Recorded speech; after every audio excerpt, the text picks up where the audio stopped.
Hey guys, don't forget to subscribe to my YouTube channel. I want to thank you so much for the continuous support, suggestions and phone calls. Today we're switching it up a little bit and we're going into our top 5 best forages episodes. So today we're going to be a little bit more specific to grasses. Why? We want to look at forages in 3 groups. We want to look at grasses, we want to look at legumes, and we want to look at non-leguminous trees and shrubs. But our main focus today would be on our local grasses that we have here in Jamaica, a critical component for our ruminant feeding system. So we want to look at the criteria that we're going to use to evaluate these forages. For number 1, definitely the nutrient profile would be great on our list. Then we're looking at the management program. We're looking to yields, what we expect to get from this forage. Number 3, we're looking at the hardiness and the persistence of this grass. And number 4, the utilization process. Let us start with the number 5. We're doing a reverse chronological order.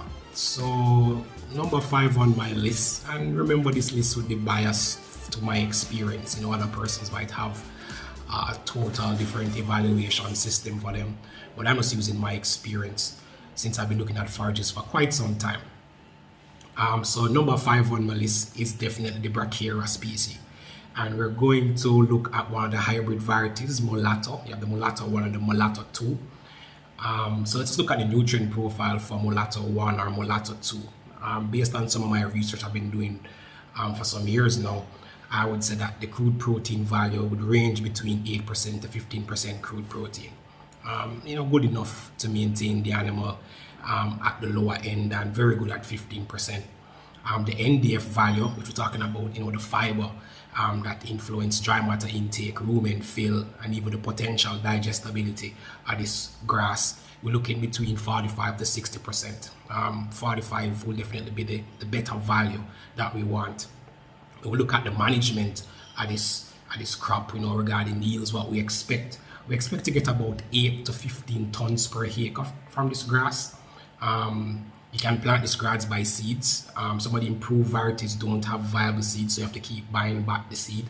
I'm looking at hardiness and persistence, and I would say that it's a very good drought-tolerant crop. The root system stretches real down to the water table. There's some pests that can really affect it. We have had some issues with that. We've also had issues with regrowth. If we don't have a good amount of water on it, our best practices with it, we can lose this crop in the field. We look at utilization. It's definitely a very good crop for hay, pastures, definitely silage, pretty minimal. So I will score this grass a 6 out of a 10 based on my experience with it. So that's number 5 on the list. So number 4 on the list is a very old grass known to Jamaica. It was actually brought here by Sam Motto. It's the African star. Everybody know African star. It's all around the country. When you look at the nutrient profile of this crop, we're looking between 6 to 10% crude protein. So it's a little bit lower than the Mulatto. The NDF is between 55 to 65%. When we look at management and what we expect, we're getting about 6 to 25 tons per hectare. Looking at management, you also have to do a lot of brush cutting because they run. So sometimes we have to cut it back to get better growth, as in a proper brush cut. It's very hardy and persistent in that regard. Like people always say, African star, it cannot die. So we really give it that, it can withstand high stocking density.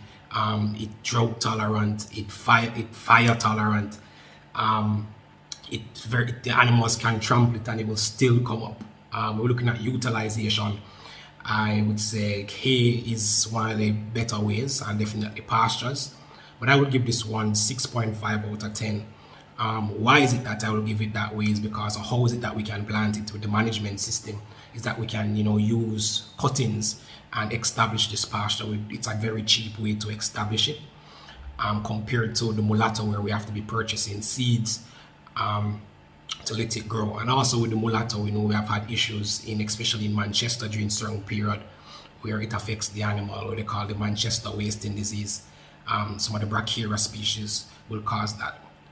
So That's number 4 on the list, and now we head to number 3. Number 3, I would definitely give it to Guinea Grass. Very popular. We find it all over the island, and we can look at the improved versions, the Mombasa grass. So we're talking about the nutrient profile. We look at a crude protein level between 7 to 11%. The NDF is between 55 and 72, so it does get a little bit fibrous when it's very old. But we look at the management, what we expect, we get in between 7 to 43 tons per hectare. Guinea grass can be planted by seeds, and the native ones to Jamaica, the seeds are viable and they would regrow. So when you look at the hardiness and the persistence, we can say yes, it will regrow itself. It's drought tolerant, fire tolerant. It can withstand high stocking density and not die. We look at utilization. It's very good for silage. It's very good for hay also, but we have to cut it very early. Pasture systems for cattle is perfect, and goats can definitely manage it. And we also have we use it they utilize a lot in the cropping system for mulch. If you go in St. Elizabeth, it's Guinea grass is their selected choice to use mulch. So I'll give this grass on the scorecard a 7 out of 10. Number 2 on the list is the Pangola grass. Everybody runs down Pangola for whatever reason, I guess tradition. When you look at the nutrient profile, we're looking between 5 to 14%, the NDF between 45 to 71%. We're looking at the management regarding what we expect. We're looking at 10 to 20 tons per hectare. So it's a little less. However, it doesn't produce viable seeds, so we have to plant this by cutting. So it's kind of easy to plant, not a very expensive crop. It's very drought tolerant, also fire tolerant, hardy. When you look at the hardiness and the persistence, it can withstand the high stocking density and trampling. And we look at utilization. We definitely utilize this crop for hay. Everybody runs down Pangola hay. A good crop for pastures. The cutting interval, I would say around 60 days. You have this field at its best nutrient profile at 60 days. So for this grass, I would give it an 8 out of 10. Number 1 on the list, and this is the people complain about it's a bit bias, but I put number 1 as king grass. I think it fits the Jamaican landscape, where a lot of our farmers have limited land space, and we want something that can give us high biomass.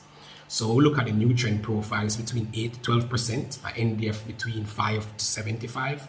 And we look at the management. What we expect is giving you 20 to 80 tons per hectare. So you get a lot of biomass from this plant. There's no seeds really, it's by cuttings. You can plant it like how you plant sugarcane. Drought tolerant, fire tolerant. It withstand high stocking density. Also, it have excellent regrowth potential. That's what I love with it. For utilization, it can be used for silage, it can be used for hay, it can be used in pastures, and it can be used for energy production, where a lot of countries use the giant king grass or the pennisetum species to produce methane. So that's the extent of how versatile this crop is. Again, the cutting interval, I would say around 60 days. I like between 6 to 8 weeks. From my research, I see we're getting the best nutrient profile from that. So for my scores card, I give it a 9 out of 10. So I do hope my top 5 list, we can agree to it, and we can definitely disagree, because there are a lot of other grasses that we have here in Jamaica that we can locally use. We have the coastal Bermuda, which was very popular in the States to make hay. We have the Tifton varieties, a whole lot of them is here. We have the Jara grass, we have para grass. There are so many different grasses that we use. We have limpo. I really wish limpo was on this list, but there's not much limpo, and it really requires a lot of water to grow properly. But it was very popular in Florida back in the days for hay production. So if you guys want me to go into others, definitely reach out to me. We can talk about other forages. But I hope my top 5 lists will benefit you guys when you guys selecting these forages to plant or to do your cut and carry system. So again, the pennisetum species all the way, the king grass, elephant grass, the napier grass, I think they are top class for our condition. You cut them, you shaft them up, you feed them. You can feed them to most of the ruminants that we have. And what to me is top is definitely the biomass production that we need for a little small island. So, you know, we boost up our animal feed security by using the king grass. So guys, thank you for stopping in and watching. Keep the comments coming, keep the suggestions coming, guys. And then on the next episode, we'll definitely look at our top 5 legumes that we have in the country. And so I see you for that video.